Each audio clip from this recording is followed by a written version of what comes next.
Welcome to Meet the Candidate. My guest for this session is Marcus Riccelli, who is running for state representative in the 3rd Legislative District. And welcome, Marcus. Thanks for the opportunity to be here. I'm glad you could make it in. I think we picked one of the smokiest days of the year. Hopefully this is as smoky as it gets to record these today. Yeah. But the studio is pretty good. Yeah. So this is the Get Acquainted for voters who may have supported you in the past and for new voters, just to answer a few questions, like starting with, where did you grow up? So I grew up right here in Spokane, North Side. I went to Meade High School. I've lived here most of my life. I did go away a little bit. Lived in Washington, D.C. Also went to graduate school in Western Washington.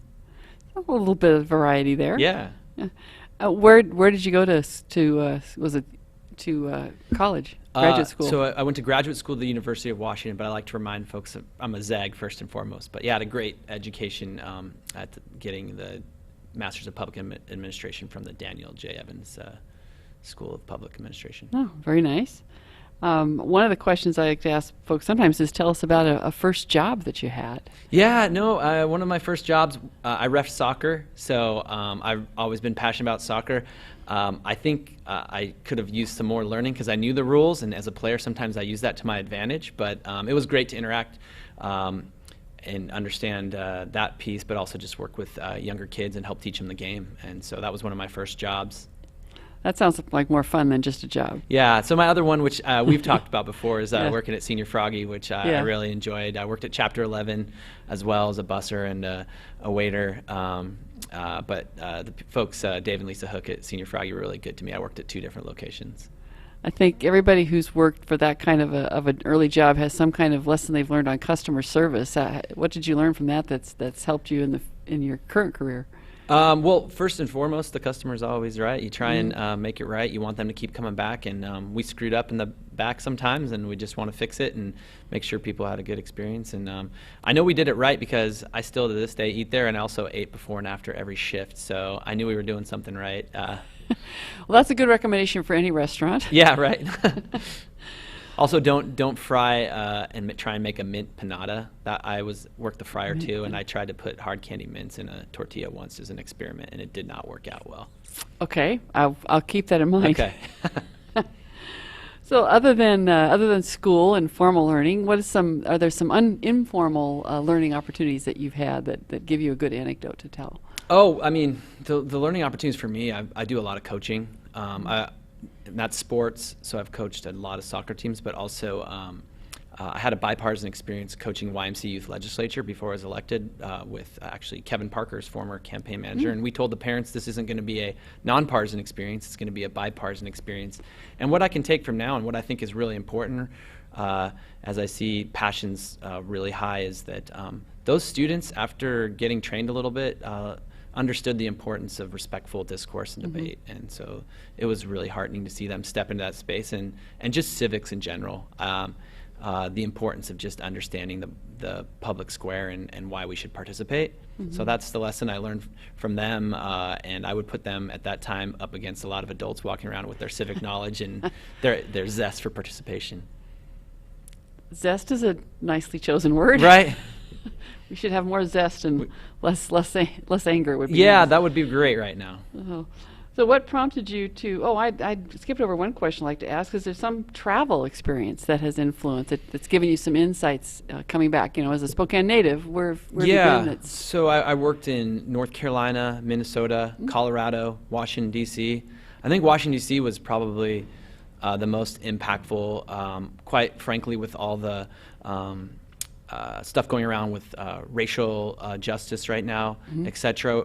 I remember coming from Spokane, which is 89% Caucasian. I remember coming up the metro at DC there and just kind of going into culture shock. And I think that was a great experience about how we can work to promote racial equality and social justice. And I learned that there, just being in a more diverse area. I also learned about some really great foods. I, to this day, love Ethiopian, which I'd never tasted, and got to experience there. Yeah, I've had some really good meals of different ethnic cultures. Yeah, there's some good stuff here in town. I would say the other important piece for me, though, is I ended up in a row house, living in an oversized closet, and my roommates worked all over the spectrum, including one of them worked for the most conservative senator in the U.S. Senate, and we had great conversations. We'd yell at each other a bit.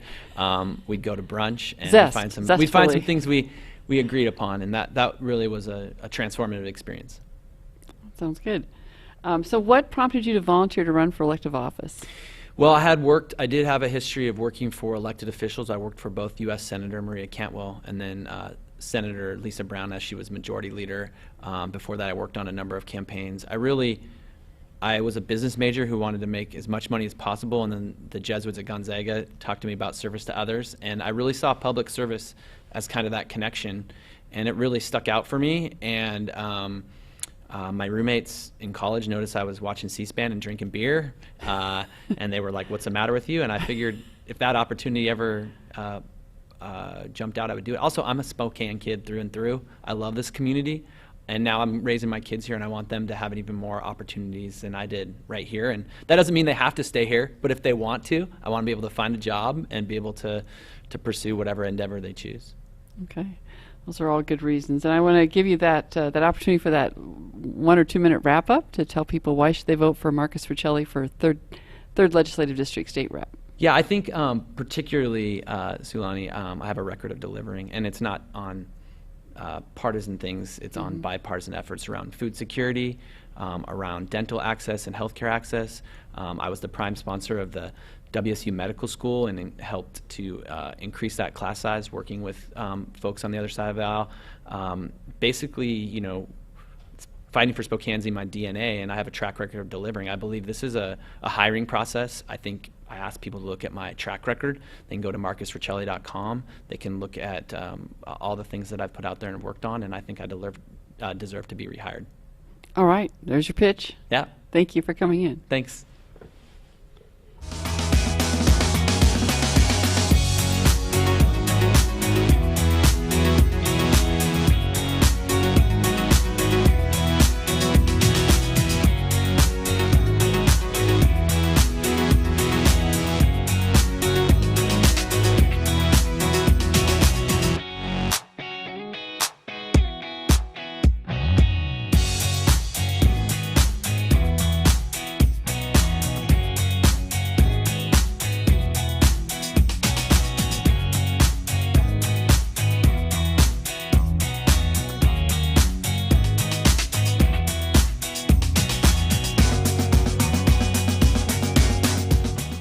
$90 million Christians are eligible to vote. 40 million didn't. That's 45% of eligible Christians not voting.